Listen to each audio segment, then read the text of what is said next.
কার বিয়েতে গিয়ে এত এত মজা করেছি, তোমাদের অনেকেরই কোশ্চেন ছিল, আজকে সবাই অ্যান্সার বাবা। বিশ্বাস করবে না গাইস, আমি হ্যাঁ হ্যাঁ। বাসা থেকে বের হওয়ার প্রায় 1 ঘন্টা পর পৌঁছেছিলাম আমাদের ফ্রেন্ডের বাসায়। এসেই আমরা ব্রাইডকে দেখতে চলে যাই। এই যে আমাদের প্রিটি ব্রাইড, আমাদের প্রিয় নুনাপু। আর নুনাপু হলো আমার ফ্রেন্ডের বোন। বাড়ির পাশেই বিয়ের আয়োজন করা হয়েছিল। কিছুক্ষণ পরে আমরা ব্রাইডকে নিয়ে চলে এসেছিলাম, কারণ ব্রাইডের এন্ট্রি নেওয়ার সময় চলে এসেছিল। ব্রাইডের পিছনে আছে গাইস, এই যে আমাদের ব্রাইড, এটা অনেক প্রিটি। ব্রাইডের ড্রেসের সাথে পুরো ইন্টেরিয়র ডেকোরেশনটা ম্যাচিং ছিল। চলো তোমাদেরকে কিছু হলদি নাইটের পারফরমেন্স দেখাই।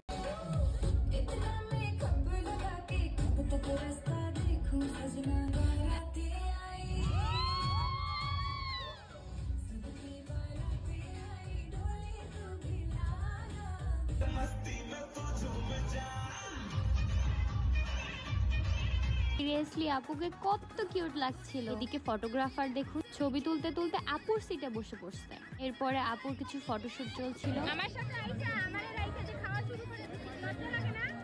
ও কি লজ্জা করে না? তুই তো ভিডিওর থেকেও বেশি খারাপ রে, এত তাড়াতাড়ি রং পরিবর্তন করে। এটা বিরিয়ানি মেট। এরপরে আমরা সবাই খাওয়া দাওয়া করে নিলাম। তারা তোমাদেরকে একটা মজার জিনিস দেখায়। প্রত্যেকটা বিয়ে বাড়িতে এমন কিছু মানুষ তো থাকবেই। এরপর রিয়া আমার কিছু ক্লিপ নিয়ে দিল। আমার চুড়ি আর হেয়ার স্টাইল নিয়ে আমি ছিলাম মহা বিপদে। এদিকে যেমন গরম, তেমনই আমার মনে হচ্ছিল এক সাইডে চুলটা বেঁধে আমাকে ভালো লাগছে না হয়তো। আর শেষে তো আমি চুল খুলেই ফেলেছিলাম পুরো। আর এই পিচ্ছিটা এত দুষ্টু, দেখুন কি করে।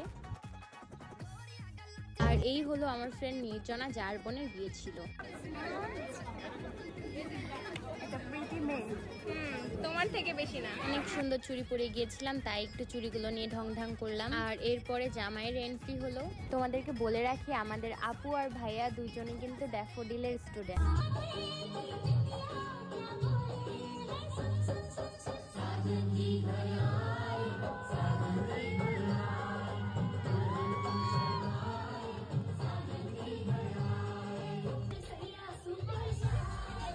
এই যে আমাদের সুইট কাপল, কি সুন্দর মানিয়েছে না দুজনকে। এরপরে দুজন মিলে চলে গেল তাদের সিটে। কি সুন্দর করে টেবিলটা সাজানো হয়েছে না। আমি ওটার ক্লিপ আর আলাদা করে নিতে পারিনি। আমরা সবাই এত মজা করেছি, এত হুল্লোড় করেছি যে অনেক ক্লিপ মিস হয়ে গেছে।